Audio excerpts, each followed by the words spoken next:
Teman-teman sahabat terkasih, semuanya kita akan menyaksikan perdebatan panas antara Juma Zulkifli M. Abbas vs Elia Mirror.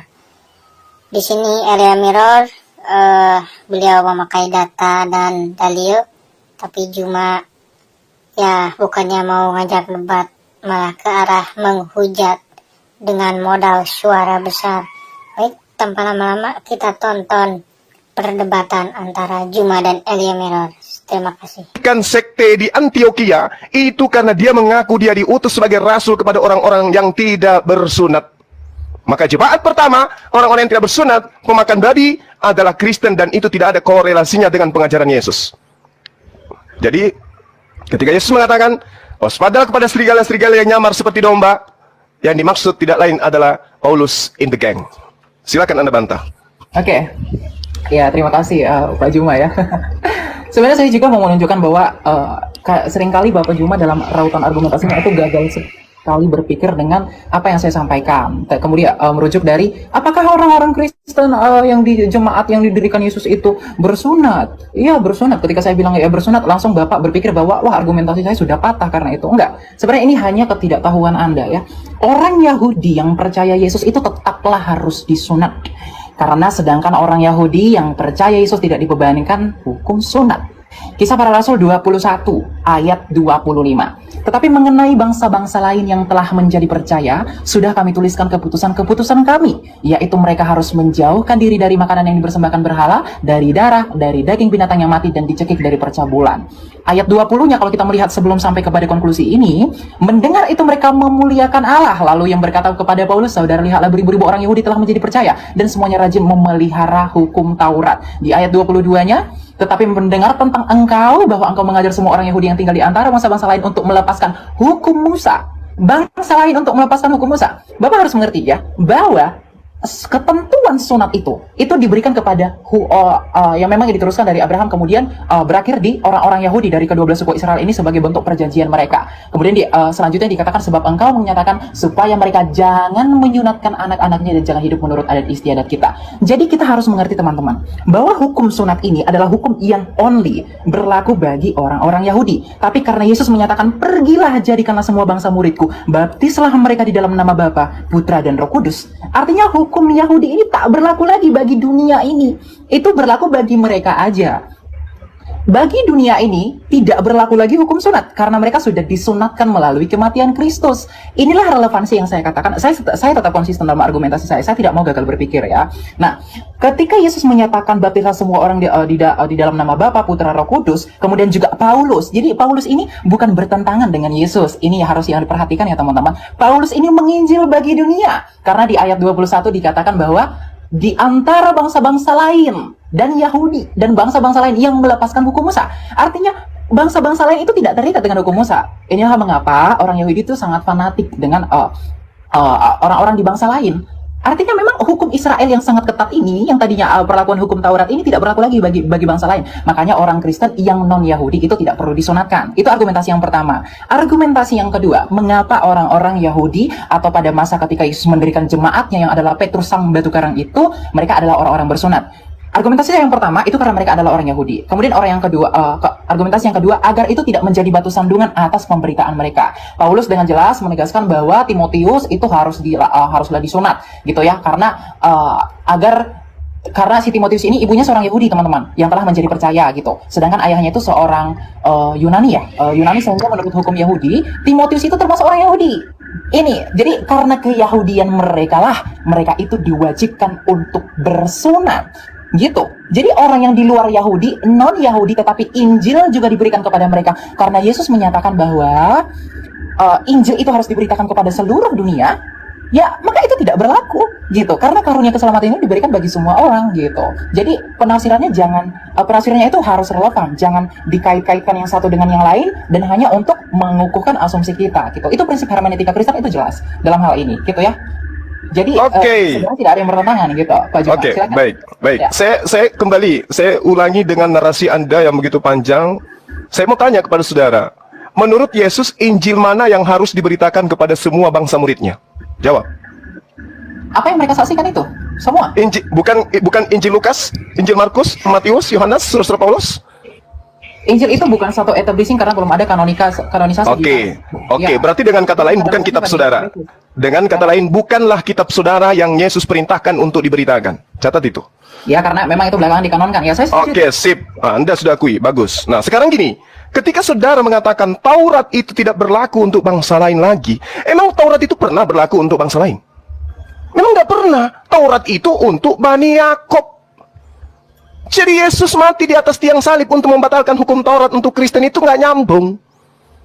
Yesus datang membatalkan hukum Taurat di atas tiang salib untuk Kristen nggak nyambung. Efesus 2 nomor 15, dengan matinya Yesus, dia telah membatalkan hukum Taurat beserta segala ketetapan yang ada di dalamnya. Itu nggak nyambung itu. Kenapa Yesus Paulus mengajarkan itu? Orang Farisi ini mengajarkan itu. Kenapa? Karena target sasarannya adalah orang-orang yang tidak bersunat. Target sasarannya adalah orang-orang pemakan babi. Mohon maaf. Target sasarannya adalah penyembah-penyembah dewa. Siapa itu? Kekaisaran Romawi Yunani. Itu target sasarannya. Sehingga hukum Torah yang berat itu menurut pandangan orang Roma dan Yunani kudu harus batal dulu baru diterima oleh mereka. Makanya pernyataan Paulus itu jelas. Jadi kalau Anda mengatakan Taurat tidak berlaku lagi untuk bangsa lain, Bung, Anda belajar di mana?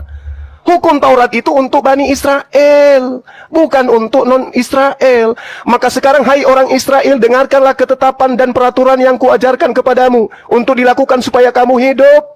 Ini untuk orang Israel. Jangan kau menambahi, jangan kau mengurangi. Ulangan 4, satu perikop Anda baca. Anda nggak nyambung di situ. Kemudian ulangan 6. Inilah perintah, yakni ketetapan dan peraturan yang kuajarkan kepadamu atas perintah Tuhan Allahmu yang dilakukan di negeri di mana kamu pergi untuk mendidikinya. Supaya seumur hidupmu, engkau, anak cucumu, takut akan Tuhan, berpegang pada segala ketetapan yang dan perintahnya yang disampaikan kepadamu, supaya lanjut umurmu. Maka dengarlah, hai orang Israel. Tak ada itu, Bang. Taurat itu untuk Bani Israel. Kalau Anda kurang yakin, silakan Anda baca di dalam ulangan 33. Hukum yang ada untuk Bani Yakub saja, bukan untuk Anda. Jadi kenapa Yesus mati untuk Anda? Apa hubungannya? Kalau Yesus datang untuk membatalkan dalam perspektif Anda menggenapi, kenapa untuk Anda? Anda sopo? Di dalam di ulangan 33 dijelaskan, Musa telah memerintahkan hukum Taurat kepada kita, satu milik bagi jemaah Bani Yakub. Anda Bani Yakub? Bukan. Satu lagi. Yeremia 31:31. Aku akan membuat perjanjian baru dengan Bani Israel dan Bani Yehuda. Anda Bani apa? Hah? Bukan Anda. Jadi ngapain Yesus mati di atas tiang salib untuk Anda? Ngapain?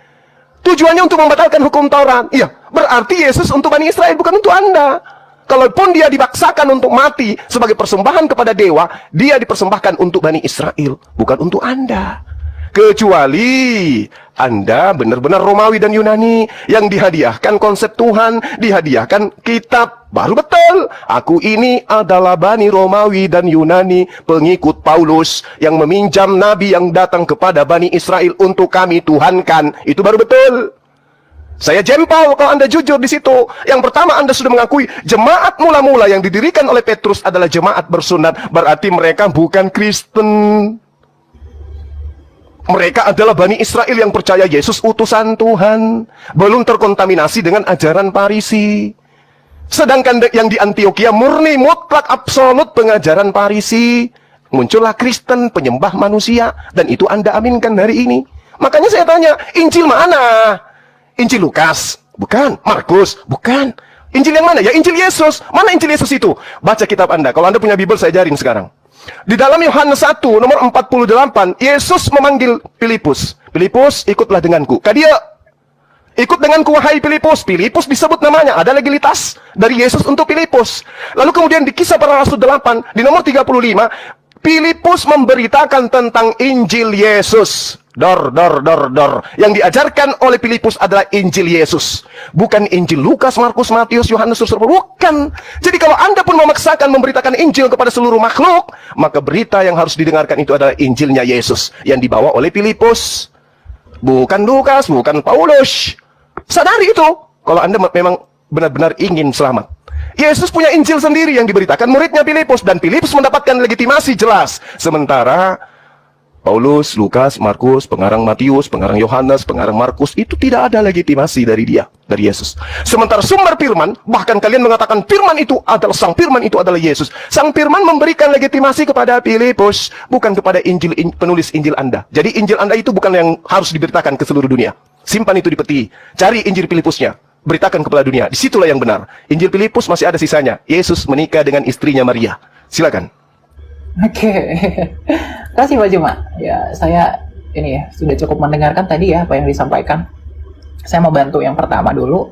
Tadi Pak Juma menyatakan berkaitan dengan Taurat itu untuk orang Yahudi. Ya, kita buka Lukas 16 ayat 16. Lukas ya. Hukum Taurat dan kitab para nabi berlaku sampai kepada zaman Yohanes. Dan sejak itu kerajaan Allah diberitakan dan setiap orang menggagahinya berebut memasukinya. Yang pertama. Yang kedua, Matius 11 ayat 13. Sebab semua nabi dan kitab Taurat bernubuat hingga tampilnya Yohanes. Jadi Lukas, Matius itu relevan. Bahwa Taurat itu hanya berakhir dan berlaku sampai di masa Yohanes. Oke, jadi di sini kita bisa melihat bahwa Matius itu memberi penjelasan lebih jelas dengan menempatkan kata mereka bernubuat itu berakhir hingga tampilnya Yohanes Pembaptis tentang kesaksian kebenaran yang akan datang di dalam Kristus. Dengan demikian kita mengerti bahwa Taurat itu dan nubuat-nubuat para nabi dalam Perjanjian Lama berakhir pada saat tampilnya nabi terbesar, yaitu Yohanes Pembaptis. Ya, dengan tanda kematian Yesus di kayu salib berlaku hukum Kristus, hukum kasih. Ini saya sudah tegaskan dari awal bahwa hukum Kristus itu adalah dua hukum. Hukum Taurat itu terikat pada 613 hukum. Gitu. Jadi yang 613 itu sudah tidak berlaku lagi. Kenapa? Karena para nabi pun itu semua bersaksi dan akan bernubuat tentang Dia yang akan datang. Yang di dalam Lukas yang saya bacakan tadi, berakhirnya nubuat tentang kesempurnaan yang akan datang itu telah selesai. Diakhiri di dalam masa kenabian Yohanes Pembaptis. Itu sudah selesai sampai di sana. Yang nantinya akan didatangi oleh Sang Firman itu yang menjadi manusia, di mana Sang Kristus itu sendiri Sang Firman itu yang menyatakan diri Bapa di dalam dirinya. Hal ini juga kita bisa melihat di dalam Efesus 2 ayat 15, bahwa dikatakan di sana bahwa sebab dengan matinya manusia, ia sebagai manusia maksud saya, ia telah membatalkan hukum Taurat ya, dengan segala perintah dan ketentuannya untuk menciptakan keduanya menjadi satu manusia baru di dalam dirinya, dan dengan itu mengadakan damai sejahtera. Jadi kalau banyak polemikus yang menuduh bahwa Paulus itu menyatakan bahwa hukum Taurat itu dibatalkan sedangkan Yesus itu menggenapi, artinya konklusinya bahwa Yesus itu dengan Paulus itu bertentangan. Tidak. Kenapa? Jelas ditegaskan oleh Lukas bahwa hukum Taurat itu berakhir mengenai pewahyuannya dan peraturannya itu sampai kepada zaman Yohanes. Itu yang pertama. Jadi ayat ini sudah membantah argumentasi dalam perspektif kekristenan ya. Maksud saya bahwa Bapak menyatakan Taurat itu akan berlaku selama-lamanya. Tidak. Ya tidak. Karena orang Yahudi, karena Lukas ini ditulis sama Lukas, dia itu orang Yahudi. Jadi kalau dia itu orang Yahudi, tidak mungkin dia punya perspektif bahwa kalau memang hukum Taurat itu berlaku sampai selama-lamanya, tidak merujuk kepada nubuatan yang akan datang di dalam kesempurnaan Yesus Kristus, ini mereka tidak akan menyaksikan ini. Kalau kita merujuk kepada hukum dwiganda saksi, kesaksian ini benar adanya. Karena Lukas juga menyatakan demikian, Matius juga menyatakan demikian, kemudian juga dikonfirmasi di Efesus. Ini jelas urgensinya. Kemudian yang kedua, mengenai Injil gitu ya. Tadi Bapak menyatakan bahwa Injil itu di Filipus. Kenapa di Filipus itu tidak diakui, sedangkan di Filipus itu Yesus itu katanya menikah bla bla bla dan lain-lain. Kenapa kalian tidak memberitakan Injil yang dari Filipus aja? Inilah keterbatasan literasi, bahwa arti kitab Injil itu adalah kabar baik. Memang saya harus mengakui ya, saudara, saya tidak mau menafikan bahwa kata Injil itu merupakan Arabisasi untuk kata Yunani Eugelion. Gitu. Jadi artinya adalah kabar baik kalau kita buat ke seluruh Indonesia. Matius 4 ayat 23. Yesus pun keliling ke seluruh Galilea. Ia mengajar dalam rumah-rumah ibadat dan memberitakan Injil kerajaan Allah serta melenyapkan segala penyakit dan kelemahan di antara bangsa itu. Ingat ya, kita harus mengkonsentrasikan antara kondisi orang Yahudi pada saat itu dengan apa yang dilakukan Yesus. Perspektif dan juga sudut pandang orang Yahudi yang dalam hal ini adalah mereka Yahudi tentunya teman-teman, karena murid-murid Yesus itu ya orang-orang Yahudi ya. Makanya dikatakan di dalam Markus 1, maksud saya itu di mana ya? Lukas 4 ayat 43. Tetapi ia berkata kepada mereka, juga di kota-kota lain aku harus memberitakan Injil kerajaan Allah, sebab untuk itulah aku diutus. Jadi kalau Bapak Juma tadi bilang Injil itu keselamatan itu hanya bagi orang Israel, itu salah besar. Literasinya kurang itu ya. Jadi ketika kitab Injil Matius itu menuliskan Yesus memberitakan Injil, artinya Yesus itu memberitakan kabar baik. Sedangkan Injil-Injil yang diberitakan oleh para rasul, ini penerusan ya. Injil-Injil yang diberitakan oleh para rasul adalah kabar baik yang sama tentang apa yang diberitakan Yesus.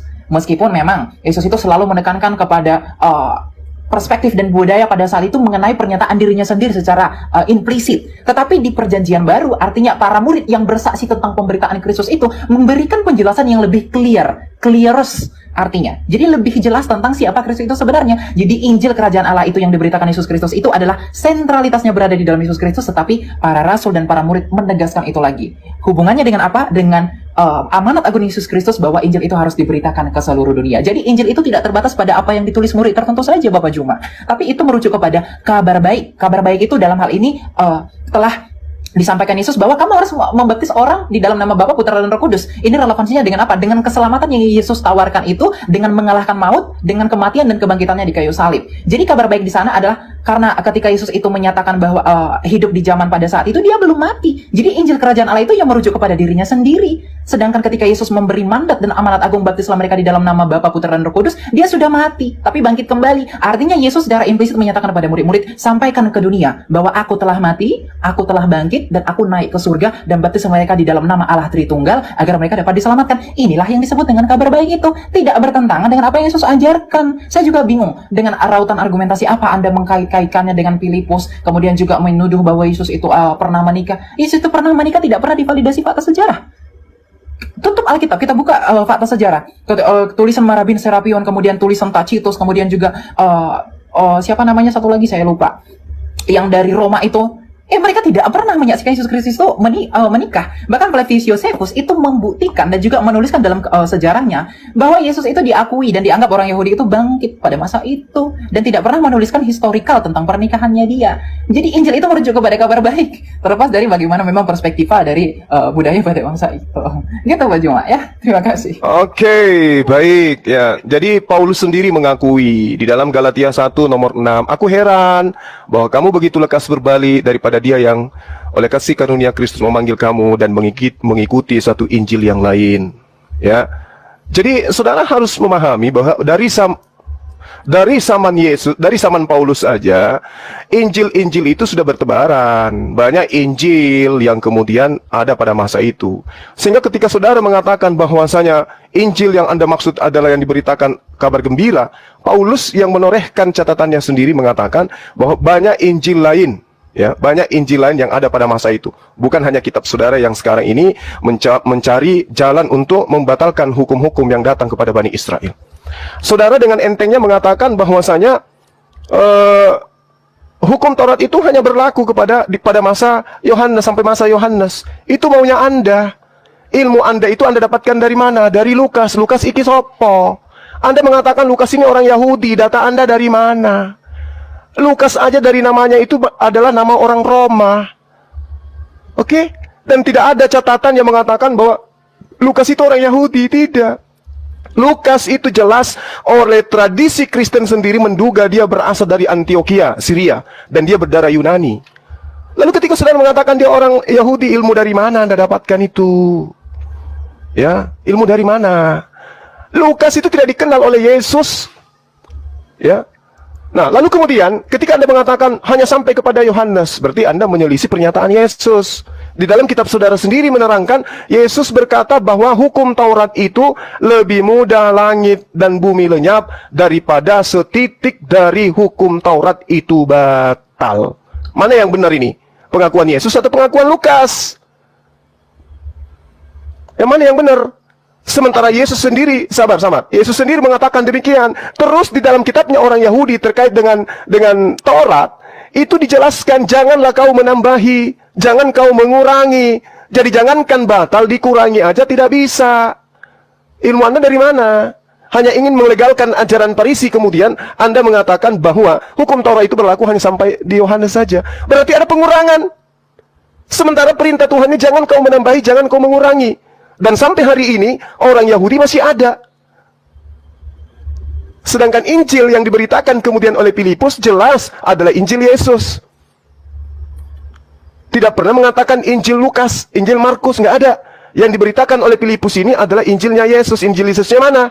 Tidak ada. Kenapa tidak ada? Karena sejatinya Kristen itu bukan pengikut Yesus, tapi pentuhan Yesus yang muncul pertama kali kemudian di Antioquia. Jadi ketika kemudian dikatakan hukum Taurat itu berlaku hanya sampai Yohanes, itu datanya dari siapa? Dari Lukas sendiri. Sementara Lukas juga yang mencatat, Yesus sendiri mengatakan bahwasanya lebih mudah langit dan bumi lenyap daripada setitik dari hukum Taurat itu batal. Lebih mudah. Nah, terus kenapa bisa batal? Sementara langit dan bumi itu lebih mudah hilang daripada hukum Taurat. Apa logikanya yang bisa dipakai? Selain daripada doktrin dan dogma. Oh, nggak berlaku lagi. Apa alasannya? Sementara Yesus mengatakan lebih mudah langit dan bumi lenyap daripada setitik dari hukum Taurat. Nah, sekarang saya ingin bertanya kepada saudara, Injil Filipus, Injil yang diberitakan Filipus yang adalah Injil Yesus itu apa itu? Apakah kitab saudara atau bukan? Silakan. Oke, saya jawab dari awal dulu ya sebelum sampai ke Filipus agar sistematis ya. Tunggu dulu, Bu Michael. Ya, Kenapa? izin ya, Burunda. Host, mana ada lagi Oten yang mau naik? Silakan. Ada Oh, iya, satu. silakan. Ya, mana tahu ada saudara-saudari kita yang dari Kristen, silakan naik ya. Itu Bang Host, Bang Host, atau Bang Angel. Ya, silakan, Bu Michael. Oke. Siap. Saya mau jawab beberapa argumentasi yang disampaikan tadi ya. Saya tidak menyatakan kalau si Lukas itu orang Yahudi ya, enggak. Mungkin kesalahan bahasa, enggak, saya juga tidak mengakui dia orang Yahudi. Tapi kalau masalah Bapak Juma tadi merujuk dari apa yang saya sampaikan bahwa Injil itu, maksud saya hukum Taurat itu selesainya di zaman Yohanes, itu karena tulisan Lukas. Bapak juga jangan melupakan bahwa Matius juga mencatat itu. Ya, Matius 11 ayat 13 juga menyatakan sebab semua nabi dan kitab Taurat bernubuat hingga tampilnya Yohanes. Dalam bahasa Inggris disebut dengan full all the prophets and the law prophesied until John. Jadi sampai di situ ya. Jadi Matius ini orang Yahudi. Jadi kalau Bapak tadi menggunakan argumentasi itu tidak dari orang Yahudi, salah. Matius itu anak Alfeus, itu orang Yahudi dari Galilea. Meskipun dia memang pemungut cukai dari kota Kapernaum ya, karena dia diunjuk jadi penarik pajak kerajaan Romawi. Gitu. Jadi memang tidak hanya, ini yang saya katakan bahwa tidak hanya Matius saja yang menyaksikan bahwa Yesus Kristus itu, bahwa hukum Taurat itu selesai, tapi juga dikonfirmasi oleh Lukas dan juga nanti validasinya ada di Efesus gitu. Nah, kemudian tentang satu iota, saya mengerti bahwa mungkin Anda tidak belajar literalitnya ya, translinearnya, jadi kita tidak bisa memahami itu dari bahasa Indonesianya. Meskipun memang untuk orang-orang yang belajar itu bisa melihat dari bahasa Indonesianya, tetapi tetap juga merujuk kepada arti aslinya, ya. Bentar, saya minum dulu. Di Matius 5 ayat 17 tadi seakan-akan Bapak Juma itu mengkontraskan bahwa sedangkan Matius yang bilang bahwa itu berhenti di zamannya Yohanes, sedangkan Matius juga yang bilang bahwa karena aku berkata kepadamu sesungguhnya selama belum lemah langit dan bumi ini satu iota atau satu titik pun tidak akan ditiadakan dari hukum Taurat sebelum semuanya terjadi. Ya, kita belajar ya teman-teman dalam hal ini ya. Satu iota atau satu titik pun tidak akan ditiadakan dari hukum Taurat sebelum semuanya terjadi. Saya akan beri edukasi tentang hal ini. Banyak memang pendapat dengan menggunakan ayat dalam Matius 5 ayat 18 tadi menyatakan bahwa Taurat itu berlaku selamanya, sebagaimana yang disampaikan Bapak Juma dalam hal ini ya, bahwa itu selamanya, tidak ada pembatalan gitu. Satu iota atau satu titik pun ditiadakan. Namun biasanya pendapat yang seperti itu mengatakan ini mengabaikan frasa yang terdapat pada ayat itu. Jadi saya menyimpulkan Bapak Juma terindikasi hal ini, yaitu frasa sebelum semuanya terjadi, gitu. Padahal frasa inilah kunci untuk memahami ayat tersebut. Untuk mengerti makna dalam Matius 5 ayat 18 itu, sebaiknya juga kita harus membaca ayat-ayat sesudahnya tentang iota yang dipermasalahkan. Karena Bapak Juma kan sangat menekankan ya, memberi negasi khusus bahwasanya nggak ada itu hukum Taurat dibatalkan gitu. Tapi mari saya bantu untuk memahami ini terkait dengan hubungan dengan hal-hal yang akan segera digenapi Yesus Kristus dalam pelayanannya di dunia ini ya. Jadi untuk itulah ia berkata, satu iota pun tidak akan dibatalkan dari semuanya terjadi. Makanya baca kitab suci itu harus melihat konteksnya. Jangan diambil yang satu, kemudian dibuang yang satu, itu nggak boleh. Gitu. Ini prinsip penafsir kitab suci. Karena kitab suci itu Injil itu bukanlah kitab yang turun dari langit. Yang artinya secara absolutely, secara extremely kita terima sebagai sebuah kebenaran. Gitu ya. Dan satu iota itu tidak akan dibatalkan sebelum semuanya terjadi. Maksud dari semuanya terjadi ini adalah berkaitan dengan hal-hal yang digenapi pada kematian dan juga kebangkitan Kristus. Mari kita baca. Misalnya di Matius 5 ayat 18 ya. Karena aku berkata kepadamu sesungguhnya selama sebelum lenyap langit dan bumi ini, bentar, ini HP saya agak ini. Satu iota atau satu titik pun tidak akan ditiadakan dari hukum Taurat sebelum semuanya terjadi. Iota dalam bahasa saya tidak perlu bawa Ibrani ya, karena saya juga tidak terlalu ahli di sana. Tapi titik iota itu garis kecil yang dalam Ibrani ini sering boleh saja dihilangkan. Jadi pada masa ini menunjukkan kepada keabadian Taurat itu. Ya, sampai sini kita setuju dengan Pak Juma dalam hal ini. Tapi kata ditiadakan itu berarti adalah kata yang sama dengan lenyap. Hal ini bisa kita bandingkan dengan Matius 24 ayat 34 sampai 35 untuk melihat relevansinya dengan Matius 5 ayat 16 bagaimana konsistensi Matius menggunakan kata-kata tersebut. Ya, jadi kata yang digunakan di sana yang dalam bahasa Yunani disebut dengan padarkoma itu sama-sama dipakai. Jadi enggak bakal ada. Kita tidak akan bisa membenarkan argumentasi bahwa oh itu kan berlaku hanya untuk itu. Kenapa di yang lain tidak berlaku? Itu tidak berlaku ya. Itu tidak bisa dipakai. Maka kita bisa tarik kesimpulan bahwa pada masa ini tidak akan ada yang dilenyapkan dari firman yang tertulis di dalam Perjanjian Lama sampai semua yang dinubuatkan dalam Perjanjian Lama tentang Mesias sudah terjadi. Dengan begitu artinya sepenuhnya sudah menjadi nyata. Kita bisa lanjut ke ayat 19.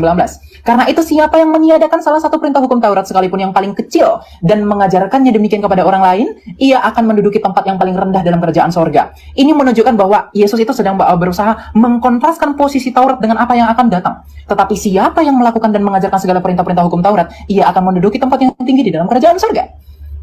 Lebih jelasnya kita harus melihat bagaimana Jesus itu menekankan kingdom of heaven. Waziva the fourfold Greek one of the last commandments and the solstice means so he called be called the least in the kingdom of heaven. Itu jelas ya. Jadi ayat ini memperluas prinsip dari apa yang digenapi dengan datangnya Kristus. Jadi satu iota itu Bapak cuma tidak merujuk kepada ke 613 itu tidak akan pernah batal. Gitu ya. Itu yang kedua. Kemudian tentang Injil makanya kita perlu belajar bahasa aslinya teman-teman agar tidak salah tafsir dengan hal ini. Tentang Injil Filipus, ya kita itu di kekristenan itu secara resmi menganggap bahwa Injil Filipus itu merupakan Injil Gnostik ya. Itu juga disebut dengan naskah apokrifa Perjanjian Lama. Nah, kita perlu verifikasi ini dan juga melakukan diwiflikasi berkaitan dengan standar yang digunakan untuk melihat kebenaran ajaran itu. Tentunya juga dengan kritik-kritik dan juga kritik teks dan juga melihat padanannya dengan faktor budaya karena memang kekristenan itu lahir dari sejarah gitu. Injil Filipus itu melihat sakramen baptisan yang dilakukan kekristenan itu tidaklah benar. Itu yang salahnya. Tapi sesungguhnya adalah baptisan yang spiritual gitu. Jadi hal ini juga akan mempengaruhi tentang bagaimana ia berbicara tentang kelahiran Yesus. Di mana di dalam kepercayaan Kristen Yesus itu percaya lahir dari perawan Maria, tetapi di dalam Injil Filipus kepercayaan tersebut ditolak. Bahkan dalam Injil Filipus itu dikatakan Tuhan tidak akan pernah berkata Bapakku yang ada di dalam surga kecuali dia memiliki Bapa di tempat lain, dia hanya akan berkata Bapakku. Kemudian ia juga salah konsepsi tentang penciptaan. Jadi tidaklah salah Bapak-bapak gereja dan para pendahulu orang-orang yang kritis berkaitan dengan kekristenan ini mengatakan bahwa memang Filipus itu tidak dianggap. Jadi kalau Bapak membawa apokrifa untuk menyerang yang benar, itu salah sekali.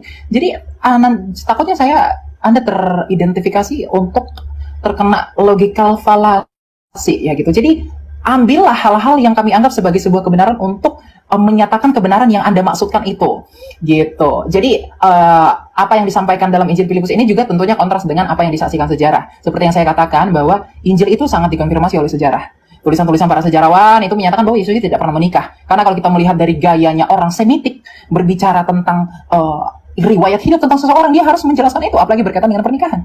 Tapi sayangnya sejarawan yang berasal dari kalangan itu tidak menyatakan demikian. Gitu. Jadi jadi nggak usah curhat. Kita kembali ke tema, nggak usah curhat kemana-mana. Itu. Jadi gini. Shalom, selamat siang. Anda mencoba menarasikan. Bentar dulu Bang Juma. Tolong Anda buktikan dulu, baik menurut Al-Quran maupun kitab-kitab lain di mana tertulis Yesus menikah. Monggo silakan. Kalau nggak ada Anda penistaan. Monggo silakan. Saya gini Bang Juma. Tunggu. Tadi Anda menarasikan Yesus menikah di kitab Filipus. Yang jadi pertanyaan saya, di mana di Al-Quran bahwa Yesus menikah? Soalnya gini, Muhammad dalam Al-Quran dijelaskan semua siapa saja istri-istrinya yang mau dia nikahi. Ada turun ayat untuk membantu itu. Nggak masuk akal kalau sebenarnya Nabi Isa menikah, nggak ada ceritanya di Al-Quran. Sementara di Al-Quran diceritakan Isa membuat dari burung aja diceritakan, apa semua diceritakan, tapi mengenai pernikahannya tidak diceritakan. Tolong tunjukkan. Kalau tidak, Anda menista. Oke, terserah Anda. Silakan Anda laporkan. Bukan, tolong tunjukkan dulu pernyataan. Anda diam. Kamu mau berdiskusi atau tidak? Kalau nggak kamu diam. Iya, diskusinya kita berbagus. Anda diam. Tunjukkan dalil. Anda diam. Jangan tunjukkan dalil. Jangan buat kesesatan. Tunjukkan dalil. Anda tentukan waktu kita bahas itu. Oke? Siapapun dari kalian akan saya lumat habis. Paham? Tidak usah terlalu sombong kali. Ya. Sekarang kita masuk ke dalam pengajaran Yesus. Anda mencoba untuk menarasikan ajaran Kristen untuk membantah ajaran Yesusnya. Oke, sah-sah saja. Anda hebat di dalam membangun narasi. Torah itu batal. Kenapa? Memang itu tujuan Kristen. Anda didukung oleh pengajaran-pengajaran Farisi untuk menyatakan itu. Yes. Tetapi tolong Anda hargai kitabnya orang Yahudi ini yang mengatakan jangan kau menambahi, jangan kau mengurangi. Anda tidak bisa membatalkan kitabnya orang dengan membawa narasi dari Farisi, nggak bisa. Bahkan Yesus sendiri, kalau Anda percaya bahwa itu adalah ucapan Yesus, jelas sekali dikatakan dalam kitabnya, Hos ean an leise. Meanton enton nauton, ton alasistion, kai de dase hauston taus anthropos, elaksitos kelekstetai, ente pasilei. Artinya apa? Tidak boleh. Barang siapa yang meniadakan, membatalkan setitik, meskipun yang paling terkecil. Coba. Lantas Anda kemudian mengatakan, oh sebelum disalib, saya katakan mohon maaf, saya harus mengatakan maaf, 1000 maaf. Anda tidak belajar dengan logika sehat Anda, hanya iman. Yesus mengatakan apa di sana? Tidak akan menempati tempat, dia akan menempati tempat yang terendah. Dia akan menempati tempat yang hina di dalam kerajaan langit ketika dia membatalkan setitik pun, meskipun yang paling terkecil. Kata siapa? Kata Yesus. Oh, Anda akan larikan sebelum semua terjadi. Apa semua terjadi itu? Sebelum saya disalib. Wow, penyaliban Yesus itu tidak ada takarannya di dalam pengajaran Taurat. Penyaliban Yesus itu murni takarannya adalah ajaran paganisme. Taurat di dalam takarannya penebusan dosa sebagai korban penghapus salah itu binatang, bukan manusia, apalagi Tuhan. Anda mencoba untuk menyelisih ajaran Yesus dengan menambah-nambahkan, sebelum aku disalib, sebelum aku mati di atas tiang salib. Bung, itu ajaran dari Roma. Coba Anda baca Filipi 5 nomor 2. Yesus mempersembahkan dirinya sebagai persembahan yang harum untuk Theos. Theos mana yang menginginkan persembahan manusia? Anda tidak akan pernah bisa temukan. Tuhan yang benar tidak pernah minta persembahan manusia kecuali dalam hal ujian kepada Abraham, dan itu pun Tuhan menggantikan dengan binatang. Di agama Anda persembahan penebus dosa itu manusia. Lalu kemudian Anda mengatakan inilah penghapusan daripada hukum Taurat sampai hanya Yohanes. Oleh karena itu Yesus harus mati di atas tiang salib sebagai penggenapan itu semua. Penggenapan itu bukan pembatalan, Bung. Penggenapan itu adalah penyempurnaan. Yesus datang menyempurnakan hukum Taurat itu.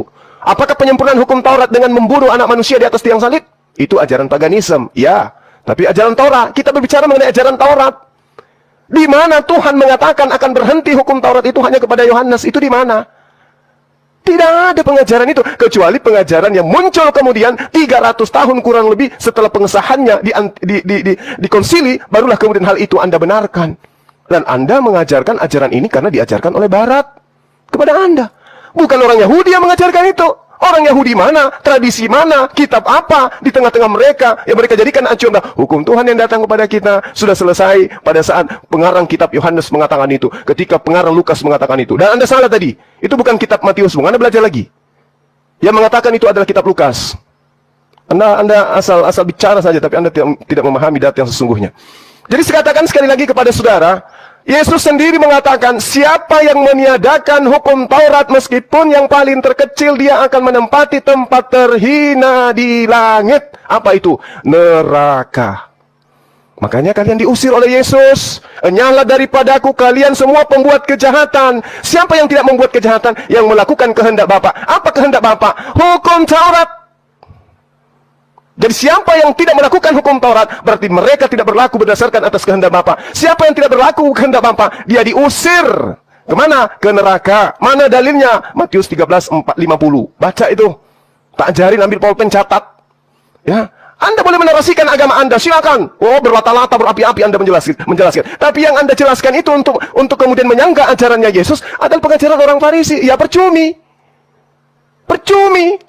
Anda didukung ajaran Farisi, dengan berbagai macam narasi yang Anda bangun, tapi membantah dengan ajaran Farisi, menghantam ajaran Yesus. Nggak bisa. Yesus sendiri mengatakan, barang siapa yang meniadakan setitik pun dari hukum Taurat meskipun yang paling terkecil, maka dia akan menempati tempat terendah, tempat terhina di dalam kerajaan langit. Siapa itu? Kristen. Kristen membatalkan itu semua dengan pola yang diajarkan oleh orang Farisi. Bagaimana dengan Tuhannya sendiri? Jangan kau menambahi, jangan kau mengurangi, agar kamu hidup. Barang siapa yang menambah mengurangi, dia mati. Masih kurang. Jadi Anda kemudian membantah pengajaran Yesus. Jangan kau menyangka aku datang untuk meniadakan. Aku datang untuk menggenapi. Menggenapi itu bukan berarti menghilangkan, membatalkan. Menggenapi itu artinya kalau dia 9 digenapi menjadi 10. Berarti semakin banyak, semakin sempurna. Bukan malah semakin hilang. Dengan matinya Yesus di atas tiang salib, dia telah membatalkan hukum Taurat beserta segala ketetapan yang ada di dalamnya. Dan itu Anda aminkan. Jadi sekali lagi saudara, saya tidak sedang membahas Injil Filipus. Saya sedang membahas Injilnya Yesus yang Filipus beritakan kepada orang-orang yang ada pada masa itu. Baca di dalam kitab saudara. Itu kisah, itu sejarah. Konon ceritanya adalah cerita tentang rasul-rasul. Bede. Katanya sih, tapi menurut saya itu bukan. Jadi ketika Anda mengatakan bahwasanya Yesus membatalkan hukum Taurat, itu tidak ada datanya. Yang ada datanya, orang Farisi mengajarkan dengan matinya Yesus di atas tiang salib, maka hukum Taurat itu batal. Yesus sendiri mengajarkan apa? Tidak setitik pun dihilangkan, lebih mudah langit dan bumi lenyap daripada setitik dari hukum Taurat itu batal. Berarti nggak boleh batal. Barang siapa yang meniadakan meskipun yang paling terkecil, maka dia akan menempati tempat terhina. Nah, silakan Anda terima keadaan itu. Ya, coba Anda renungkan, silakan. Oke. Saya mau ajak ini ya, mengetahui beberapa hal. Tadi Bapak Juma yang tersayang ya, tadi bawa Matius 5 ayat 19.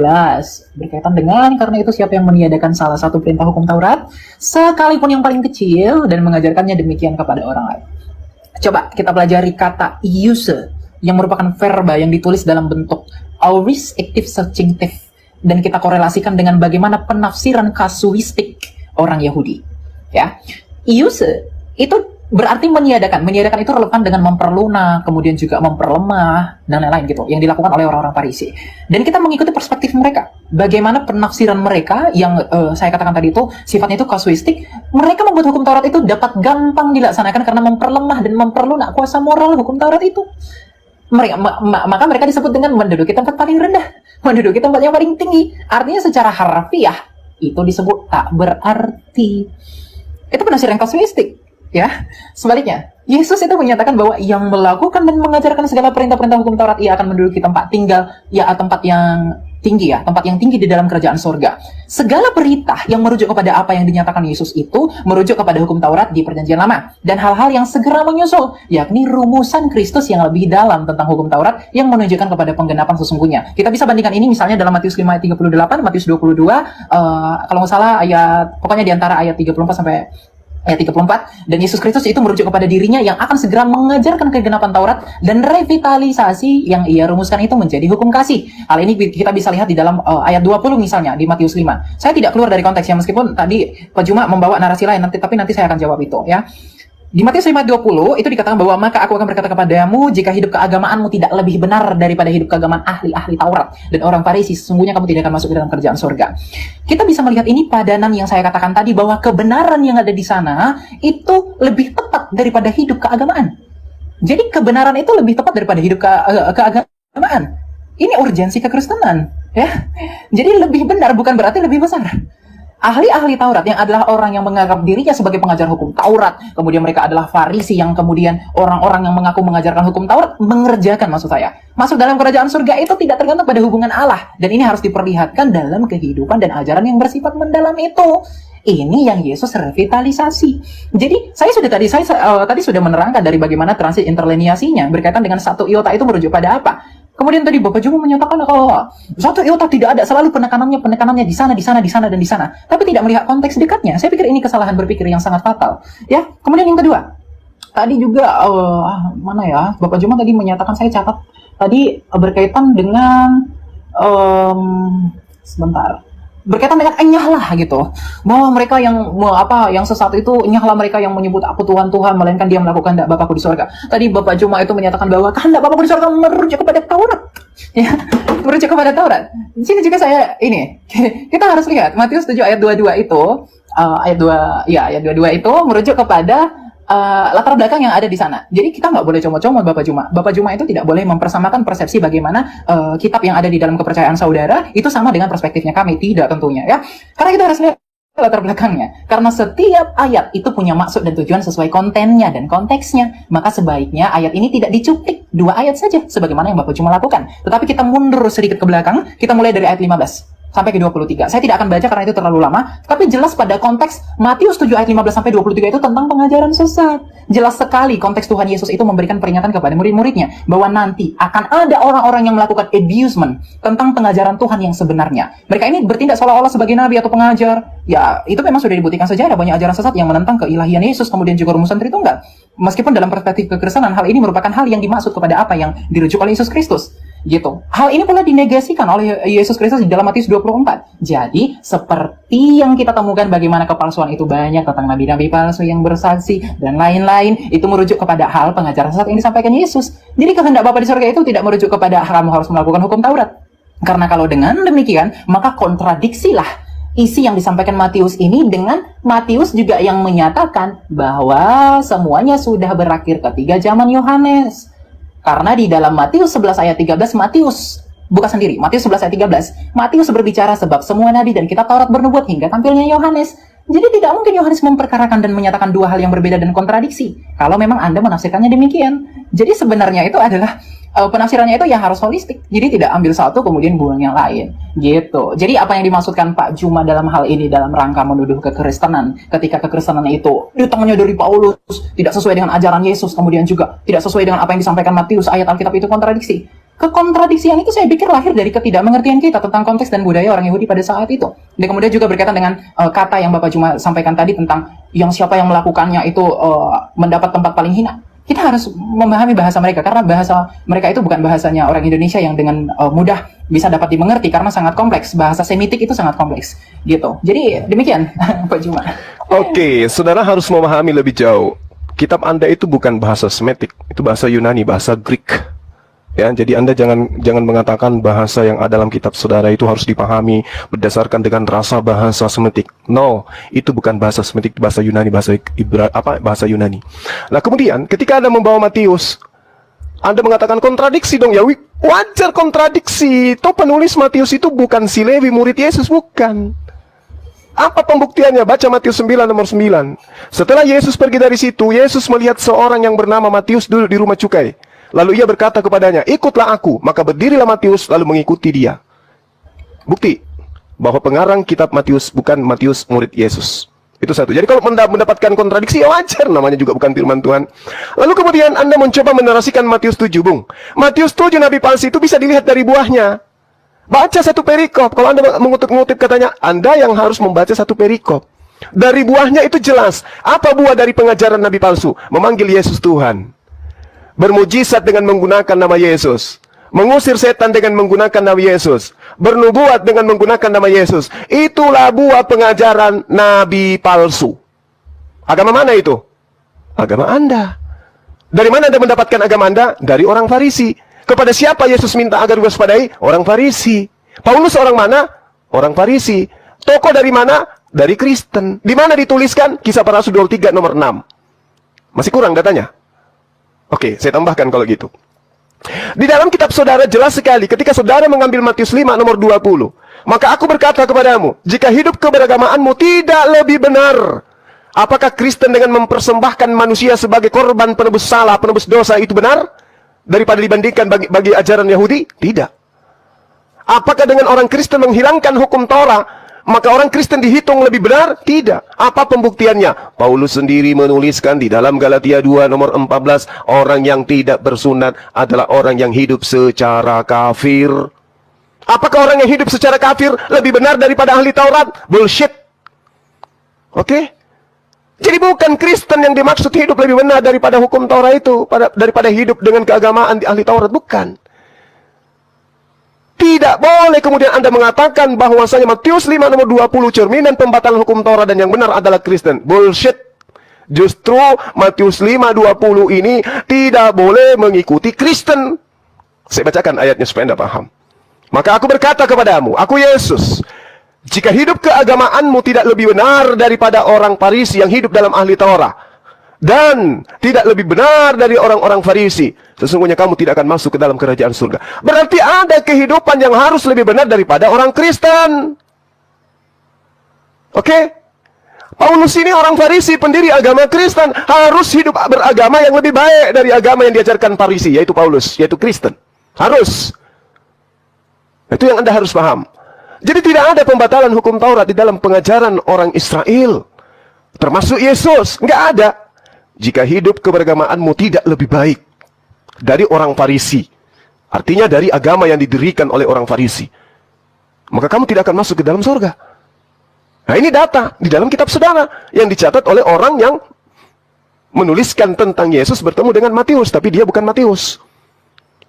Tolong dipahami itu dengan baik. Kemudian, ketika saudara mengatakan bahwa hukum Taurat itu berlaku hanya kepada Bani Israel, apakah hanya sampai kepada Yohanes saja? Terus apa hubungannya dengan Kristen? Yesus datang untuk Bani Israel. Yesus berpesan kepada ke-12 muridnya agar jangan ke bangsa lain. Yesus meminta hanya ke bangsa muridnya. Semua bangsa yang dimaksud adalah bangsa muridnya. Apa pembenarannya? Lihat di dalam Yosua yang saya katakan tadi.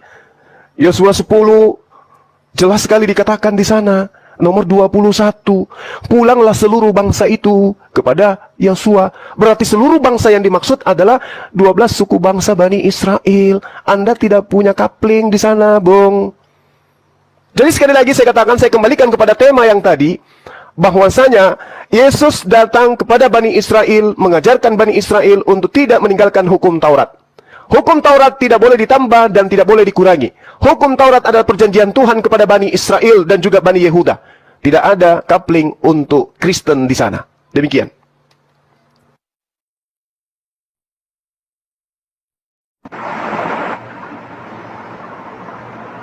Oke, Mbak Mikael, silakan ditanggapi.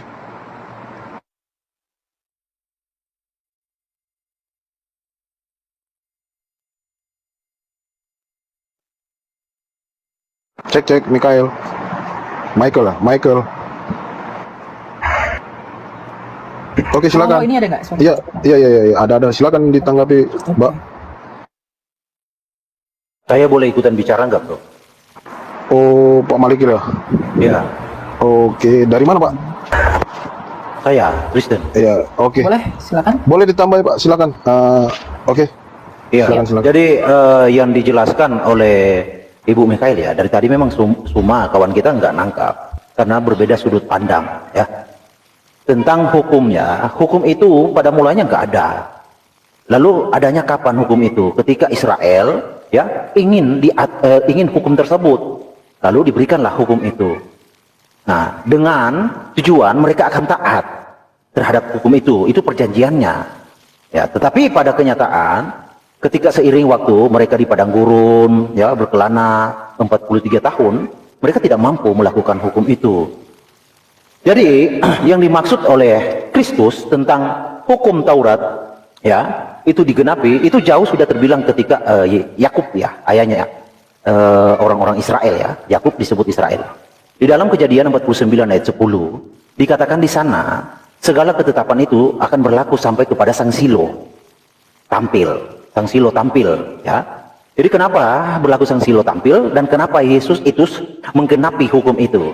Jadi yang dimaksud dengan menggenapi hukum itu Kristus ya Tuhan sendiri itu mewakili manusia melakukan hukum tersebut supaya olehnya manusia yang tidak mampu melakukan hukum tersebut bisa terselamatkan. Jadi manusia itu hanya bisa selamat karena mengikuti Kristus, bukan karena mengikuti hukum itu. Karena tidak ada manusia yang bisa melakukan hukum tersebut. Itu yang dimaksud, yang dijelaskan oleh Ibu dari tadi. Ya, begitu kira-kira. Silakan ya, Ibu Mikael. Sebelum saya tanggapi dulu mungkin. Boleh Pak. Boleh Pak, silakan. Iya, oke. Jadi Saudara Herdi, Anda mencoba menarasikan kitabnya orang Yahudi dengan mendudukkan Yesus di sana sebagai penggenapan dengan kata Silo. Bung, coba kamu cermati deh. Apa yang diterangkan oleh Tuhan di sana? Lo Yasur, tongkat kerajaan Tuhan. Ini tidak akan berpindah. Tidak akan beranjak dari Yehuda. Ataupun lambang pemerintahan dari kakinya tidak akan berpindah kemanapun. Sampai dia yang berhak atasnya itu datang. Apa tanda daripada kedatangan daripada yang berhak ini? Tandanya adalah oknum tersebut mampu menaklukkan bangsa-bangsa dengan hukum yang ia bawa. Bangsa apa yang ditaklukkan Yesus? Ketika dia datang kepada Bani Israel. Menaklukkan Yudas aja nggak bisa. Jadi jangan kamu menganggap bahwa orang semua bisa dengan mudah didoktrin dan didogma dengan mimbar gereja, nggak bisa. Di situ sangat jelas dikatakan yikahat amim, artinya seluruh bangsa-bangsa itu takluk kepada oknum yang dimana dia diserahi tugas untuk menyampaikan firman Tuhan kepada seluruh bangsa-bangsa. Apakah Yesus pernah melakukan itu? Tidak. Dia hanya untuk Bani Israel. Ajarannya untuk diajarkan, dia utusan Tuhan. Kepada Bani Israel aja, dia tidak mampu menaklukkan hukum Tuhan. Wahai Bani Israel, aku adalah utusan Bapa kepadamu. Bani Israel mengatakan, bukan. Kamu itu anak Maria, anak Pantera. Kamu itu anak hasil dari persinahan. Jadi Anda mimpi kalau Anda mendudukkan Kejadian 49 itu nomor 10. Cari oknum yang mampu menaklukkan hukum-hukum kepada bangsa lain.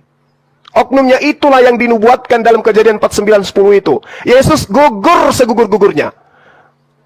Ya, dia datang untuk Bani Israel. Berhasil? Tidak. Itu Saudara Herdi, supaya Anda pelajari lagi. Silakan. Oke, saya tanggapi ya. Maaf, saya Ibu potong dulu ya Pak. Pak, mohon maaf. Bang Rido, tolong dinaikin itu suara terpental itu dia. Bang Rido, monitor. Bang Yuansa. Oke, dilanjut Pak. Oke. Oke. Jadi mungkin semua lupa baca ayat 11-nya ya. Tongkat kerajaan tidak akan beranjak dari Yehuda ataupun lambang pemerintahan dari antara kakinya sampai dia sang Silo datang yang berhak atasnya, ya, yang berhak atasnya. Maka kepadanya akan takluk bangsa-bangsa. Ini sinkron dengan Yesaya 42 bahwa ia akan memaklumkan, memeteraikan hukum bagi bangsa-bangsa. Begitu yang terjadi kepada Yesus yang menggenapi. Ya, kalau Anda mau bertanya, Yesus menguasai dunia? Iya, dia menguasai. Ya, Yesus menguasai bukan hanya bangsa-bangsa, ya, maut pun dikuasai, kawan. Jadi dia dalam konotasi menguasai dunia, semua manusia yang mau bertobat percaya kepadanya selamat. Itu bukti bahwa dia mampu memberikan keselamatan kepada semua orang. Itu bukti. Kalau Biu berbicara tentang penguasaan seperti raja, di dalam pemahaman Yahudi itu ada dua sudut pandang. Mesias bin Yosef dan Mesias bin Daud. Seperti yang terjadi urutannya, Yosef hadir duluan baru Daud, ya kan? Yosef hadir dulu, ya. Yusuf hadir dulu baru Daud hadir. Nah, demikian juga rencana Tuhan terjadi atas manusia. Jadi dia datang dalam tipologi Ben Yosef. Ben Yosef seperti yang terjadi kepada Yusuf, dia dijual, dia disesa, dia tidak disukai oleh saudaranya. Demikian terjadi kepada Yesus. Itu. Lalu kapan dia menjadi Mesias bin Daud seperti yang dipahami perkasa? Nah, di dalam tipologi itu Tuhan kasih contoh kepada manusia. Hei manusia, Mesias itu akan seperti Daud dan Saul. Ketika Daud dilantik menjadi raja, Saul itu masih menjadi raja atas Israel. Itu tipologinya. Jadi ketika Daud dilantik oleh Nathan menjadi raja atas Israel, Saul masih menjabat sebagai raja. Nah, Daud belum bisa menjadi raja secara totalitas, tetapi sudah dilantik menjadi raja. Demikian Kristus Yesus. Ketika dia hadir 2000 tahun yang lalu, dia sudah dilantik sebagai raja. Kapan Yesus akan menjadi raja secara totalitas atas alam semesta? Ketika kerajaan dunia ini selesai atau akhir zaman. Itu sama seperti ketika kerajaan Saul berakhir, disitulah Daud menjadi raja secara totalitas atas Israel. Demikian Yesus akan seperti itu. Begitu. Jadi Yesus itu adalah keturunan dari Yehuda, ya, bukan dari jalur lain. Jadi di sini sebenarnya tidak imbang dalam diskusi ini, kawan-kawan. Dari sedikit, jangan dipotong. Tidak imbangnya gimana? Karena dari sudut pandang kawan-kawan, tidak satupun memenuhi kriteria untuk bisa layak untuk ikut serta, kecuali dari kawan-kawan itu ada garis keturunannya dari Yehuda, baru bisa dianggap layak. Kalau nggak ada ya percuma, kawan. Oke. Ya, lanjut. Saya tanggapi, Bung. Yes. Sabar, Bang. Saya tanggapi dulu, Saudara Herdia. Habis ini baru Saudara masuk. Ya, selain saya ya. Soalnya saya mau ada ini lagi. Silakan, lanjut. Oke. Bung, Anda tidak akan bisa meloloskan Yesus, nggak akan pernah bisa. Dia nggak layak untuk duduk menjadi raja, karena dia keturunan Yoyakim. Itu kena sumpah dia tuh. Anda baca Yeremia, biar Anda paham. Yeremia 30. Nah, sehingga ketika Anda mencoba mengambil data di dalam Yesaya 42 sebagai penggenapan Kejadian 49 nomor 10, Anda akan semakin jauh ketinggalan di sana. Kenapa? Tuhan harus disenangkan. Resata nafsi, jiwaku sebagai Tuhan harus disenangkan. Kenapa? Karena saya menempatkan ajaranku, semangatku, ideku, gagasanku ke atas hambaku itu. Sehingga dia mengatakan apa? Natatiruhi Allahu mesfat, tentang keadilan. Coba. Aku akan menimpan rohku, hukum-hukumku, keinginanku, ideku, gagasanku di atasnya. agar ide dan gagasanku itu yang berupa hukum-hukum dia tegakkan kepada seluruh bangsa-bangsa di atas muka bumi ini. Yesus lakukan. Anda mengatakan, yes, itu bullshit. Yesus tidak bisa menundukkan Bani Israel. Bahkan dia menurut saudara dibunuh di atas tiang salib. Nanti diserongkan lagi. Oh, itu untuk persembahan yang harum kepada Theos. Apa nyambungnya? Yang datang ini, yang ada padanya semangat Allah, ruhi, yang datang dariku, kata Tuhan, dia akan menaklukkan hukum-hukumku kepada seluruh bangsa. Yesus menaklukkan hukum apa rupanya? Dia mati. Justru hukum-hukum Tuhan dihabiskan oleh Yesus menurut pengajaran Paulus. Dengan matinya Yesus, dia telah membatalkan hukum Tuhan beserta dengan segala ketetapan yang ada di dalamnya. Lalu bagaimana dia mau menegakkan hukum Tuhan kalau dia sendiri membatalkannya? Hukum Tuhan yang mana lagi? Sementara ketetapan hukum-hukum aturan yang datang kepada Bani Israel melalui Nabi Musa alaihissalam, itulah hukum yang harus ditegakkan kepada bangsa-bangsa. Mampu tidak Yesus? Tidak. Justru menurut Paulus, mati Yesus itu untuk membatalkan hukum Tuhan. Jadi untuk menggenapi Yesaya 42 nomor 1 itu kayak mana caranya? Lihat hambaku yang kupegang, orang pilihanku, kepadanya aku berkenan. Aku menaruh rohku ke atasnya. Natatiruhi Allah. Dia kepadanya aku berikan kehendakku untuk dia hukumkan kepada bangsa-bangsa. Yesus untuk mengajarkan Yudas aja nggak sanggup. Bahkan orang-orang di luar bangsa Yahudi hanya disebut sebagai guguk. Lalu gimana ceritanya menggenapi itu? Sekali lagi saya katakan kepada saudara Herdi, Anda terlalu jauh tertinggal, Bung. Silakan. Oke, Iya, silakan. ya maaf Pak Malik ya. Oke, saya mau jawab yang tadi itu dua arah dengan saya ya, bukan cuma karena saya bentar lagi saya ada diskusi. Ya, bentar. I'll lead in a bit, I'll get myself for you guys might start first. We're having the pretty tense discussion. Oke, sorry guys. Tadi Pak Bajuma menyatakan bahwa sebenarnya keselamatan itu diberikan hanya kepada orang Yahudi gitu ya. Tapi sebenarnya tidak demikian. Karena Kristus itu melegitimasi. Karena itu pergilah, jadikanlah semua bangsa muridku dan baptislah mereka dalam nama Bapa, Anak dan Roh Kudus. Jadi sehebat apapun Bapak Juma merajut argumentasi bahwa itu hanya untuk Yahudi dengan penafsiran yang salah dengan ayat yang Bapak bawakan tadi dengan tafsiran yang salah itu, tentunya tidak demikian. Karena rasul-rasul itu juga menegaskan apa yang dirujuk pada Kristus ini. Karena setiap orang yang percaya kepada Yesus itu memperoleh justification and sanctification. Di dalam dua hal itu, makanya Yesus mengatakan bahwa semua bangsa, tidak bangsa Israel. Ketika mungkin Bapak menyatakan bahwa tadi, dia Yahudi itu hanya untuk domba-domba Israel gitu. Kemudian ketika kita berhadapan dengan Matius 28 ayat 19, itu mungkin akan terkesan konotatif negatif. Bahwa hal ini terlihat bahwa, waduh kenapa ini bertentangan gitu. Sebenarnya tidak. Itulah pentingnya mengapa saya katakan perlu memerhatikan konten dan juga konteks dari ayat tersebut. Jadi memang Injil itu diberikan ke seluruh dunia karena orang yang kepada umat yang diberitakan itu mereka menolak itu. Jadi nanti makanya dalam penafsiran hermeneutika akhir zamannya Kristen dalam eskatologi itu disebutkan bahwa nanti setelah genap dulu semua orang di seluruh dunia yang di luar Yahudi masuk kepada kekristenan, artinya tergenapi menjadi orang pilihan, kemudian nanti akan menyusul dari bangsa Israel itu sendiri. Yang tadinya mereka yang terdahulu, kemudian mereka menjadi yang terakhir. Yang tadinya orang yang di luar itu terakhir, mereka menjadi yang terdahulu. Itu yang dinyatakan oleh firman Tuhan. Kita bisa melihat ini dalam 1 Korintus 9 24, 25 sama 27. Oke. Kemudian berikutnya, aku ingin menegaskan kembali tentang Taurat tadi ya, karena Bapak Juma sangat menekankan lagi-lagi dan berkali-kali berkaitan dengan satu tidak akan dihilangkan gitu.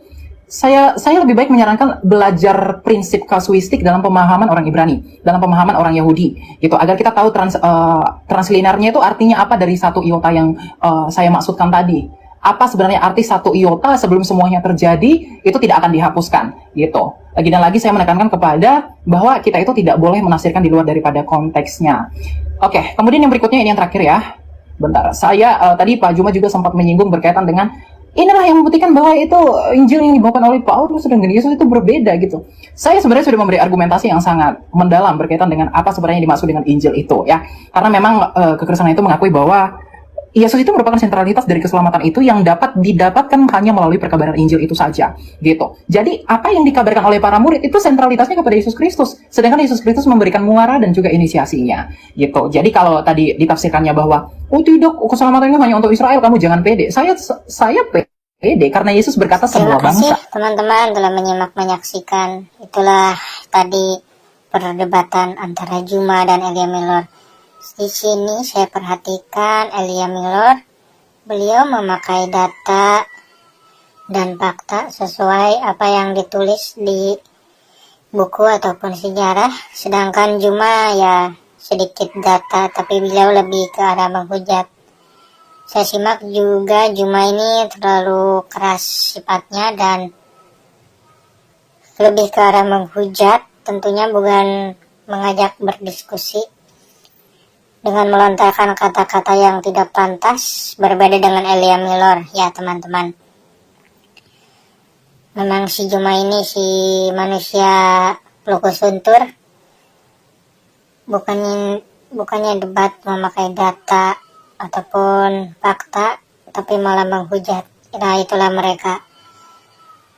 Oke teman-teman, jangan lupa di diskusinya ya, di komen kita berdiskusi. Jangan lupa dan berdiskusi dengan sopan ya di komentar. Terima kasih telah menyaksikan. Sampai jumpa lagi di video-video selanjutnya. God bless you. Tuhan memberkati kita semua. Amin.